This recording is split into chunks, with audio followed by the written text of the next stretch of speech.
Hi ನಮಸ್ತೆ ಎಲ್ರಿಗೂ. ನಾನು ಇವತ್ತು ತೋರಿಸ್ತಾ ಇರೋ ರೀತಿ ಉಪ್ಪಿಟ್ಟು ಮಾಡಿಕೊಂಡ್ರೆ ಉಪ್ಪಿಟ್ಟು ತಿಂದೇ ಇರೋರು ಕೂಡ ಆರಾಮಾಗಿ ತಿಂತೀರಾ, ಅಷ್ಟು ಟೇಸ್ಟಿಯಾಗಿ ಚೆನ್ನಾಗಿರುತ್ತೆ. ತರಕಾರಿ ಉಪ್ಪಿಟ್ಟು ತೋರಿಸ್ಕೊಡ್ತಾ ಇದ್ದೀನಿ. ಇದು ನೋಡ್ಕೊಳ್ಳೋದಕ್ಕಿಂತ ಮುಂಚೆ ಇನ್ನೂ ಯಾರೆಲ್ಲ ನನ್ನ ಚಾನಲ್ನ ಸಬ್ಸ್ಕ್ರೈಬ್ ಮಾಡದೆ ನೋಡ್ತಿದ್ದೀರಾ ಪ್ಲೀಸ್ ಸಬ್ಸ್ಕ್ರೈಬ್ ಮಾಡ್ಕೊಂಡು ನೋಡಿ ಅಂತ ಹೇಳ್ತಾ ಬನ್ನಿ ಹೇಗೆ ಮಾಡೋದು ಅಂತ ನೋಡೋಣ.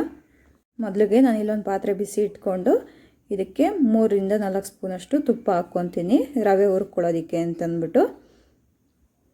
ನೋಡಿ ನಾನಿಲ್ಲಿ 4 ಸ್ಪೂನಷ್ಟು ತುಪ್ಪ ಹಾಕ್ಕೊಂಡಿದ್ದೀನಿ. ಇವಾಗ ರವೆ ಹಾಕ್ಕೊತೀನಿ. ನಾನಿಲ್ಲಿ ಮೀಡಿಯಮ್ ರವೆ ತೊಗೊಂಡಿದ್ದೀನಿ. 1.5 ಕಪ್ಪಷ್ಟು, ಈ ಕಪ್ಪಲ್ಲಿ 1.5 ಕಪ್ಪು ಮೀಡಿಯಮ್ ರವೆ ಹಾಕ್ಕೊತೀನಿ. ನೋಡಿ 1 ಕಪ್ ಹಾಕ್ಕೊಂಡಿದ್ದೀನಿ. ಇವಾಗ ಅರ್ಧ ಕಪ್ ಹಾಕ್ಕೊಂಡು ಇವಾಗ ಚೆನ್ನಾಗಿ ರವೆ ಹುರ್ಕೊಬೇಕು. ರವೆ ಹುರಿಬೇಕಾದ್ರೆ ಗ್ಯಾಸು ಮೀಡಿಯಮ್ ಫ್ಲೇಮಲ್ಲಿ ಇರಬೇಕು. ಉಪ್ಪಿಟ್ಟಲ್ಲಿ ರವೆ ಹುರಿಯೋದೇ ಒಂದು ಇಂಪಾರ್ಟೆಂಟ್ ಸ್ಟೆಪ್ ಅಂತ ಹೇಳ್ಬೋದು. ಯಾಕಂದರೆ ರವೆ ನೀವು ಎಷ್ಟು ನೀಟಾಗಿ ಹುರ್ಕೊತೀರೋ ಅಷ್ಟು ಉಪ್ಪಿಟ್ಟು ರುಚಿಯಾಗುತ್ತೆ. ನೋಡಿ ಚೆನ್ನಾಗಿ ಒಂದು 10ರಿಂದ 15 ನಿಮಿಷ ಮೀಡಿಯಮ್ ಫ್ಲೇಮಲ್ಲೇ ರವೆ ಹುರ್ಕೊತಾ ಇದ್ದೀನಿ. ರವೆ ನೀಟಾಗಿ ಹುರ್ಕೊಂಡ್ರೆ ರವೆ ಎಲ್ಲ ನಾನು ಅರಳೋದಂಗೆ ಚೆನ್ನಾಗಿ ಅಳ್ಕೊಳ್ಳುತ್ತೆ. ಆವಾಗ ಗೊತ್ತಾಗುತ್ತೆ ರವೆ ಸ್ವಲ್ಪ ದಪ್ಪ ದಪ್ಪ ಆದಾಗ ರವೆ ಚೆನ್ನಾಗಿ ಹುರಿದಿದೆ ಅಂತಂದ್ಬಿಟ್ಟು ಅರ್ಥ. ಇವಾಗ ನಾನಿಲ್ಲಿ ರವೆ ಚೆನ್ನಾಗಿ ಹುರ್ಕೊಂಡಿದ್ದೀನಿ. ಇವಾಗ ಗ್ಯಾಸ್ ಫ್ಲೇಮ್ನ ಆಫ್ ಮಾಡಿ ಪಕ್ಕಕ್ಕೆ ಇಟ್ಕೊತೀನಿ.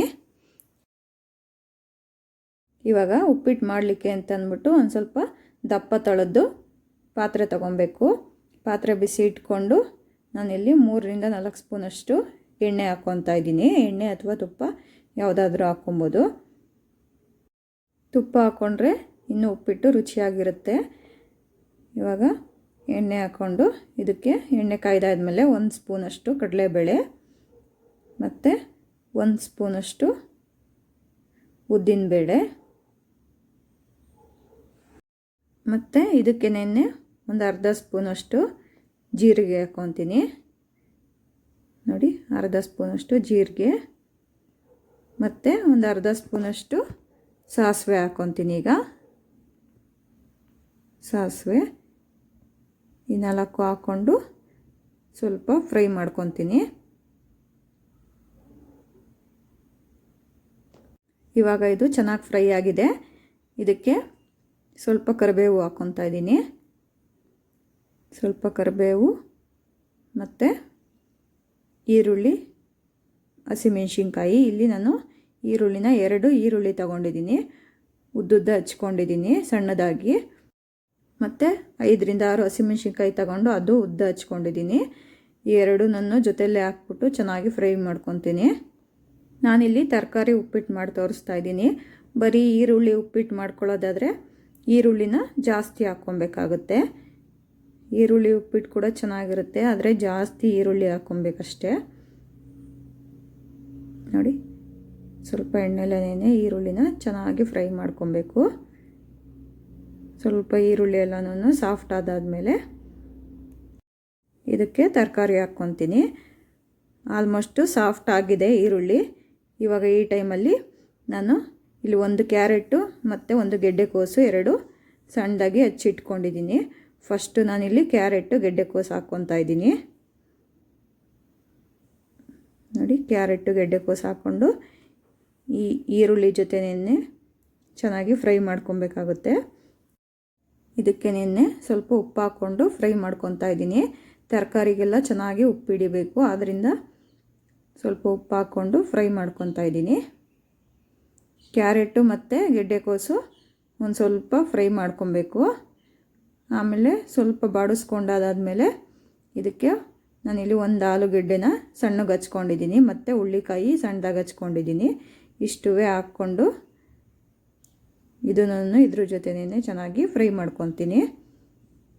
ಈ ಉಪ್ಪಿಟ್ಟಿಗೆ ತರಕಾರಿನ ಒಗ್ಗರಣೆಲೇನೆ ಬೇಯಿಸ್ಕೊಂಡ್ರೆ ಟೇಸ್ಟ್ ಜಾಸ್ತಿ. ಸಪ್ರೇಟ್ ತರಕಾರಿ ಬೇಯಿಸಿ ಹಾಕಿದ್ರೆ ಅಷ್ಟು ಟೇಸ್ಟ್ ಬರೋದಿಲ್ಲ. ಒಗ್ಗರಣೆಲೇ ಬೇಯಿಸ್ಕೊಂಡ್ರೆ ಚೆನ್ನಾಗಿರುತ್ತೆ. ಮತ್ತು ಇವಾಗ ಒಂದು ಪ್ಲೇಟ್ ಮುಚ್ಚಿ ಒಂದು 10ರಿಂದ 15 ನಿಮಿಷ ಆವಾಗ ತಿರುಗಿಸ್ತಾ ಬೇಯಿಸ್ಕೊತೀನಿ. ಇವಾಗ ನೋಡಿ ತರಕಾರಿ ಎಲ್ಲ 70% ಆಗಲೇ ಬೆಂದಿದೆ. ಈ ಟೈಮಲ್ಲಿ ನಾನು ಟೊಮೆಟೊ ಹಾಕ್ಕೊತೀನಿ. ನಾನಿಲ್ಲಿ ಒಂದು ಸಣ್ಣ ಟೊಮೆಟೊನ ಹಚ್ಚಿಟ್ಕೊಂಡಿದ್ದೀನಿ. ಈ ಟೊಮೊಟೊ ಹಾಕ್ಕೊತಾ ಇದ್ದೀನಿ.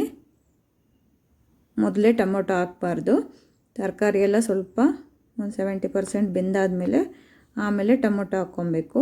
ಅಥವಾ ಟೊಮೊಟೊ ಬೇಡ ಅಂತಂತಂದರೆ ಕೊನೆಗೆ ಉಪ್ಪಿಟ್ಟೆಲ್ಲ ರೆಡಿ ಆದಾದಮೇಲೆ ಕೊನೆಗೆ ನಿಂಬೆಹಣ್ಣು ಕೂಡ ಹಾಕ್ಕೊಬೋದು. ನೋಡಿ, ಇವಾಗ ನಾನು ಹಸಿ ತೆಂಗಿನಕಾಯಿ ಹಾಕ್ತೀನಿ. ತುರಿದಿರೋದು ಹಸಿ ತೆಂಗಿನಕಾಯಿನ ಹಾಕ್ಕೊತಾ ಇದ್ದೀನಿ. ಇದು ಅಷ್ಟೇನೆ, ಇವಾಗಲೇ ತರಕಾರಿ ಜೊತೆನೇ ಹಾಕ್ಕೊಂಡು ಸ್ವಲ್ಪ ಫ್ರೈ ಮಾಡ್ಕೊಬೇಕು.